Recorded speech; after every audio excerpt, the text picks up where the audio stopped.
On attaque maintenant une série de 8 exercices sur les équations.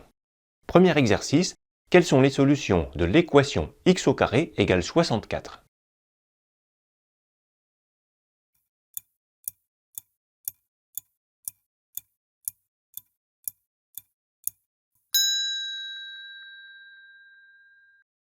On cherche les nombres x dont le carré fait 64. On peut chercher en tâtonnant combien fois combien fait 64. Si tu connais les tables, tu vas te dire ça fait x égale 8. Et pourquoi il y a une deuxième solution? Eh bien parce qu'on peut aussi prendre x égale moins 8. Alors il faut faire attention quand on a des équations comme ça, x au carré égale 64. On peut faire une erreur en utilisant les vieux réflexes que l'on a du collège. Tu sais, quand on avait le théorème de Pythagore, on avait parfois ab carré égale 64. Et puis ensuite, on écrivait ab égale racine de 64, et donc ab égale 8 cm. Ça marchait uniquement parce que ab était une longueur. Une longueur est positive.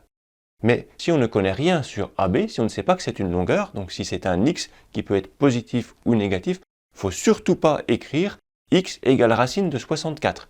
C'est un vieux réflexe qu'il faut que tu enlèves parce que ça serait faux. X carré égale 64 ne possède pas une solution, mais deux solutions. Alors comment on fait pour résoudre cette équation proprement? Eh bien on va commencer par passer le 64 à gauche du égal. On obtient x au carré moins 64 égale 0. Puis, on va écrire 64 sous la forme d'un carré. X carré moins 8 au carré égale 0.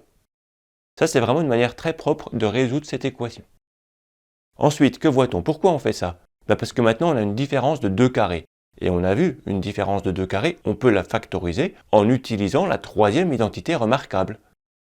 A plus B fois A moins B, ça fait A carré moins B carré. Donc, A carré moins B carré, ça fait A plus B fois A moins B. Donc on écrit ça, donc x plus 8 facteur de x moins 8 égale 0, et ça c'est quoi? C'est une équation produit. Un produit est nul si et seulement si un de ses facteurs est nul. On écrit donc x plus 8 égale 0 ou x moins 8 égale 0.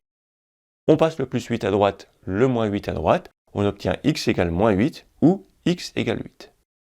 Et donc à partir de là, on peut écrire les solutions sont les nombres moins 8, 8, comme ceci.